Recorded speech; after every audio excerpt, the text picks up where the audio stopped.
One day, an elephant and an ant went for a walk to the mountain top.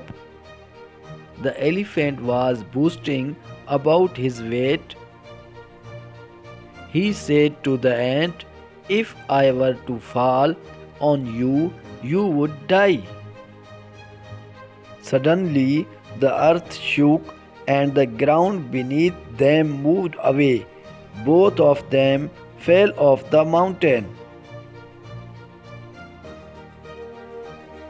The elephant fell hard and fractured his leg, but the ant gracefully floated down to where the elephant lay groaning. "I think I am happy being so light," the ant said, and called a doctor for the elephant. Moral: bigger is not always better.